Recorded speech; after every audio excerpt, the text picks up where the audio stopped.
On the news, IED bomb explodes in livestock market in Yobe State.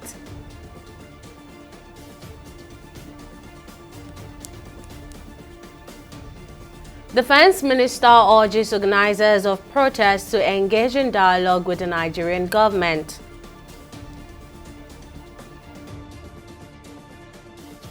And police deploys 4,200 police officers to Abuja ahead of nationwide protest. Many thanks for joining us on News Now on TV 360 Nigeria. I'm Tamilore Akinkwolye. An explosion suspected to be a planted improvised explosive device (IED) occurred at the popular Buniyadi market in Gujba local government area of Yobe State.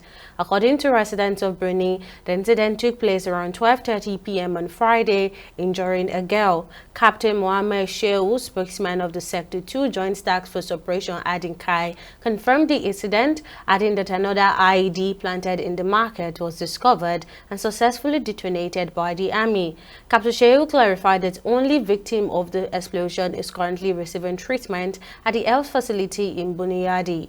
He emphasized that the incident involved a planted IED and was not a suicide bombing. And Nigeria's Minister of State for Defense, Bello Muhammad Matawale, has urged the organizers of the planned August 1st protest to come out of their closet and dialogue with the Nigerian government. In a statement on Friday, July 26, Matawale emphasized that President Bola Tinubu is open to dialogue and encouraged the protest leaders to engage in meaningful discussions with the government. Matawale also highlighted the government's commitment to finding amicable solutions, pointing to the peaceful resolution reached with the organized labor on the minimum wage as evidence of this commitment.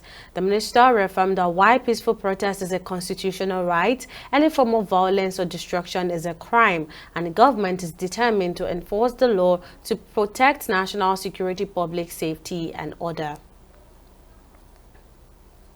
A delegation of prominent Islamic leaders, the Ulamas, has warned against the supposedly planned protests in the country in August, emphasizing the potential dangers in the current climate. After meeting with President Bola Tinubu at the presidential villa in Abuja, the clerics said they are appealing to the people to shelve the planned protest as it is an ill wind that blows no one any good. They cautioned that such demonstration could escalate into insurrection, leading to the destruction of lives, property, and infrastructure. They also said they communicated the public frustration to the government, with the president promising to address issues like economic hardship and insecurity. The religious leaders urged citizens to exercise patience and allow time for the government's promised interventions to take effect.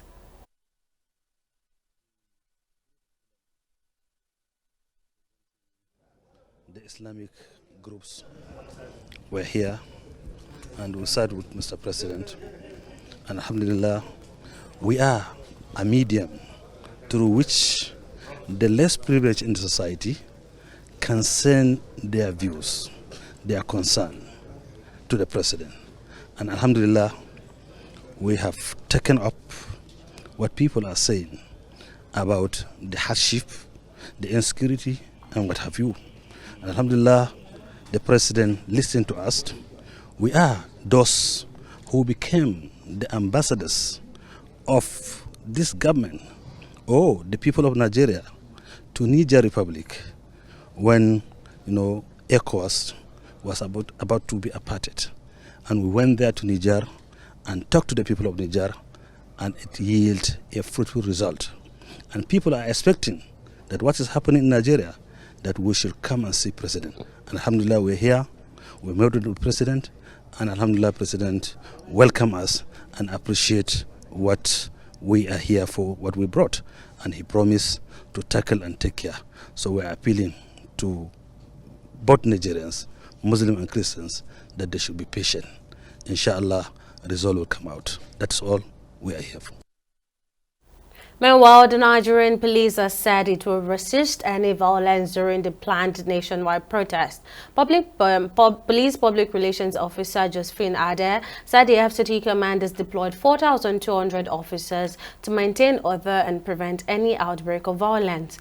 The deployment includes visibility policing, explosive ordnance device expert, and personnel at strategic locations. It said the measures also involve raids on black spot, uncompleted buildings, shanties, stops and search operations, vehicular and foot patrols, and coordination with sister security agencies. Commissioner of Police for FCT Bennett Igwe also acknowledged the right to protest but emphasized the need for it to remain peaceful. And Nigeria and China has reaffirmed their commitment to strengthening bilateral relations with a focus on trade and cooperation. During a visit from China's Vice Minister of Foreign Affairs Chen Jiao, Nigeria's Minister of Foreign Affairs Ambassador Yusuf Tuga emphasized Nigeria's dedication to the One China policy. Tuga highlighted the significance of the partnership between Nigeria and China, citing Nigeria's position as the largest country on the continent in terms of GDP and population. In response, Chen Jiao conveyed greetings from Chinese Minister of Foreign Affairs Wang Yi and emphasized China's importance on growing relations with China.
Nigeria is a major country in Africa, and it is also one of China's key strategic partners in Africa.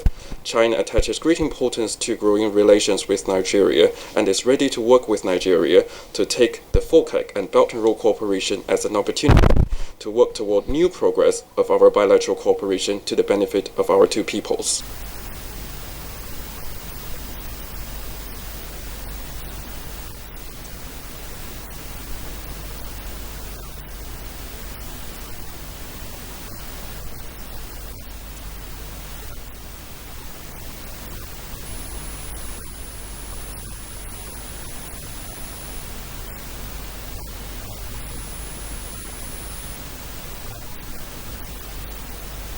The Livestock Reforms Committee says it will submit its report to President Bola Ahmed Tinubu in 2 weeks, according to co-chairman Atari Jega.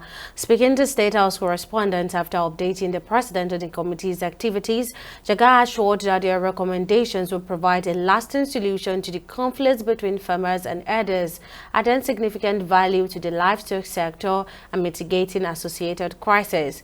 He also spoke about the readiness of various stakeholders to engage in partnership for sustainable solutions. The vast potentials of the livestock sector need to be opened for the benefit of all stakeholders as well as for the overall benefit of our country in terms of socio-economic development.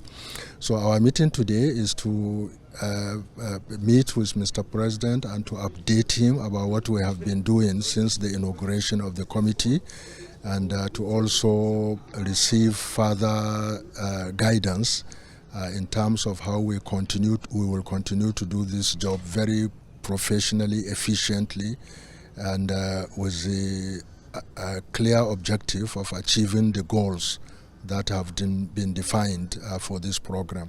So it's been a very good meeting, and we have received great encouragement by Mr. President, given his recognition of if we get this thing right, we will add tremendous value to so many things really in our country. So everybody is excited. We in the agricultural field were also excited. All stakeholders are very, very excited because there is so much potential when you unbundle the livestock sector. And there is the value chain that would create enormous wealth, creation of jobs, and most importantly, nutrition for the food security aspect of the country. So these are all aspects that we see, and you rightly, Mr. Chairman has pointed out the mitigation of the conflicts that arise from both economic and social issues regarding the herders and farmers. So we believe that as soon as it's implemented, and I'm sure, and I have full confident that this will be, the report will be something that will be, will see results in both the immediate, short and mid-term and even long-term. The Committee for Defense of Human Rights, CDHR, in collaboration with the Center for Anti-Corruption and Open Leadership, CACOL, has organized a monthly stakeholders interactive roundtable on public policy making and execution. This discussion, tagged Citizens Accountability and Right Forum, was held on Thursday in Lagos. In his words, the National President, CDHR, Debo Adenira, says the roundtable is aimed at discussing temporary issues and government policies as it relates to the well-being of the citizens. Now, TV360's Chidi Igwe completes the story. The financial autonomy granted to local governments in the country by the Supreme Court is still a big talking point, as the move is expected to put an end to the gross abuse of their affairs by some of the state governors. Presently, over 13 states are planning on holding LG pools. To this end, members from the civil society space, trade union, and the media have gathered in this hall to discuss ideas on various government policies currently being implemented in Lagos State. We would like to do more in the service to humanity, in the service of humanity, and we are ready to partner with relevant government agencies and fraternal organizations to ensure that we continue to be the voice of the helpless citizens of the country as a whole. I conclude by thanking you all again for honoring our invitation. We remain firmly committed to the cause of making Lagos State and indeed Nigeria a peaceful abode for everybody. On their part, local government officials enlightened residents on administration and essential service deliveries from the authorities in the area of security, infrastructures, human development in a bid to stimulate rural development. Within the time it came on, we have gone to some of the rural areas in Lagos State. I, even though I'm a Lagosian, I've never been to the place they call Okuafo. I've never been to the place they call Betume. But within the short time that he came in, he ensured that we don't just sit down in the office, but that we go in there to touch the people, to distribute palliatives, and also to sound them out on what they want the government to do, what is necessary within their local setting. At the local level, what we do is, before we develop our budget, we have what we call the stakeholder and town hall meeting, where we call the residents, the stakeholders in the environment, the communities, the leaders, captains of industries, all walks of life, we call them together. And what we'll have done ahead of time is that by the time we are sending out the letter of invitation, we are attaching a questionnaire, a form to it. List out what you want to have in the upcoming budget. Speaking further, various heads of ministries emphasized the need for citizens to criticize local government authorities without fear where rural development is lacking. The problem we're having is that some of us keep quiet.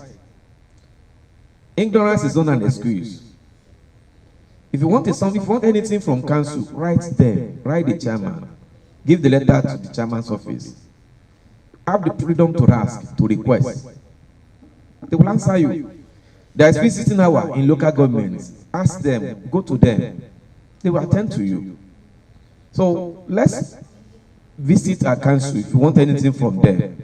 We have done a lot of tests. We have done a lot of interviews. We have done a lot of test run, so much test run. And very soon, you are going to see that most of the street lights that you have in Lagos, they will be by solar, and it's going to be well lit. Local governments in Lagos pledge to improve efforts in ensuring the state is more habitable for its residents. They further stress the need for all hands to be on deck to achieve this feat. Chidi Igwe, TV360 News, Lagos. And in response to identified gaps in women's health care, the Public Health Sustainable Advocacy Initiative (PHSIA), with support from Pathfinder International, has organized a series of roundtable meetings in Lagos, urging the State Ministry of Health to prioritize its budget and funding allocations to meet their needs. The meeting brought together a diverse group of stakeholders, including healthcare professionals, policymakers, and non-governmental organizations, including community leaders. Now, speaking at the meeting, the chairman of the group said despite significant strides in addressing women's health through funding mechanisms and policies in Lagos, there exist some major women's health problems that need urgent attention and funding. We need to create a budget line for training of our family health providers, because one of the things that has come up is that many of our family health providers may not be properly trained, or they need retraining to be able to give counseling, because one of the things that women bring up is that many times there's not sufficient counseling with regards to family planning methods which are prescribed to them. So I think this is something very important. Another thing is the aspect of increasing even the funding for family planning. It was 50 million about 5 years ago. It should be at least 100 million now, and this is the time we should bring that into our budget cycle, since the budget formulation process is going on now. And I think finally one of the things we should look at very strongly is our local governments. Now there's local government autonomy. Finances are going directly to local governments, hopefully. In fact, that's been prescribed by the Supreme Court. And of course, Lagos State is one of the law-abiding states. So we look to see that the local governments, because they have the constitutional responsibility of providing for primary health care for all those in their local governments, that this is the time they should now begin to put a specific allocation in each of their budgets for both to support the health insurance for the most vulnerable and to support women's health in their own respective local governments. Sensitize the members of the community on their needs, and also we also sensitize them that they should also help us to collaborate with the government, so that all what we have been saying about women health or health in general, that it will come to reality, because without that we cannot make a move. For Pathfinder, we hope to see a strengthened and better accountability frameworks for women's health programs in Lagos State, and we hope to see that there is more release from the health budget to ensure that women get better health, and to help and empower women to ensure that we are saving lives. We'll take a break here and bring details of Barack Obama endorsing Kamala Harris for U.S. President. Stay with us.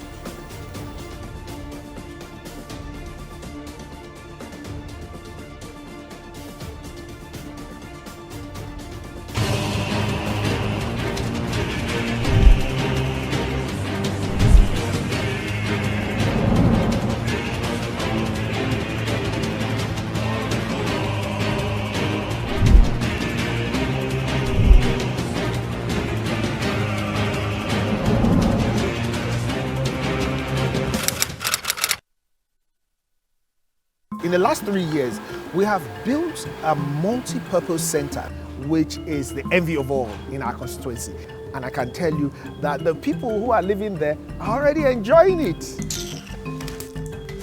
Guy, do you think what this man just said is true? See, I seriously doubt. I'm sure it's one of those their silly lies. Wait, do you know there's a way to find out if these things he's saying is true or not?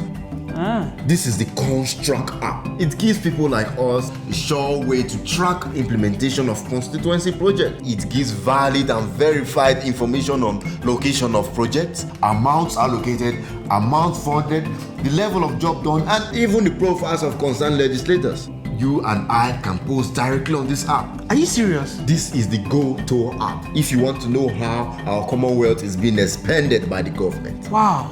Let's even see if what this man said is true. Show me. The Construct app is developed by Other Paper Nigeria with support from USAID and is available on both Google Play Store and Apple Store. And it's true. Of course, I told you. Welcome back. Now, here's a quick recap of our top stories. The Minister of State for Defense, Bello Mohammed Matawalle, has called on organizers of the planned August 1st protest to engage in dialogue with the Nigerian government, emphasizing President Bola Tinubu's openness to meaningful discussions.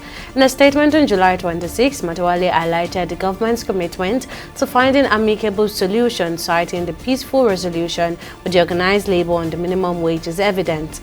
It reaffirmed that while peaceful protests is a constitutional right, any form of violence or destruction is a crime, and the government is determined to enforce the law to protect national security, public safety, and order. We also told you that an explosion suspected to be a planted improvised explosive device (EID) occurred at the popular Buniyadi market in Gubja local government area of Yobe State around 12:30 p.m. on Friday, injuring a girl. Captain Mohammed Shehu, spokesman for the Sector 2 Joint Task Force Operation Adinkai, confirmed the incident and noted that another IED planted in the market was discovered and successfully detonated by the army. Now, in case you missed any of our news bulletin or for more updates, you can catch us on Lime's World TV and AVO TV or log on to our website on www.tv360nigeria.com. You can also follow us on our social media platforms on Twitter, Instagram, and YouTube at TV360 Nigeria, or download our mobile app on Google Play Store, Huawei App Gallery, and Apple Store. On Facebook, we're at TV360 Online.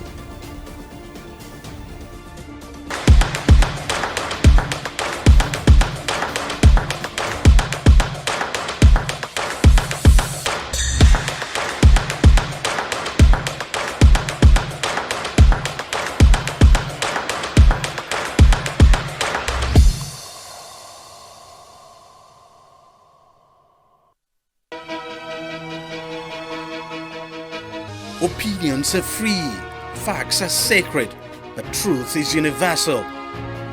How, in practical terms, can we, for instance, de-escalate the tension? When you go into public office, you must be ready to answer to the people. We know where the enemy is.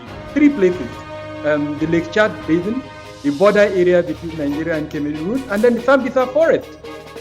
On Digi360, we give you a complete dose of everything.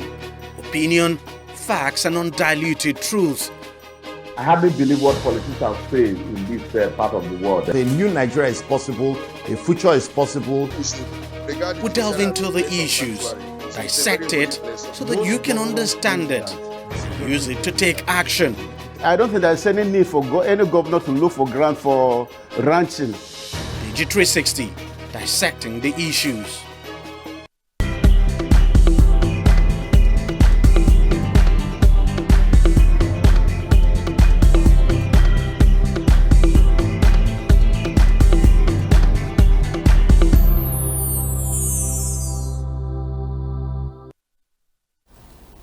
It's now time for business news, and Okpayemi Owosheni joins me to keep us updated. Over to you, Okpayemi. Thank you, Tamilore. Welcome to Business News. The Central Bank of Nigeria says it has sold foreign currencies worth $148 million in the Nigerian foreign exchange market to authorized dealers banks. In a statement on Friday, the Apex Bank said the foreign exchange was sold to the authorized dealers on July 22nd and 23rd, 2024. According to the Apex Bank, the foreign exchange was sold on the Nigerian foreign exchange market at an exchange rate of 1,470 naira per dollar and 1,510 naira per dollar respectively. In addition, the CBN said it bought $2 million from one authorized dealer bank at the rate of 1,505 naira per dollar. We'll take a short break now and be back with stock market report.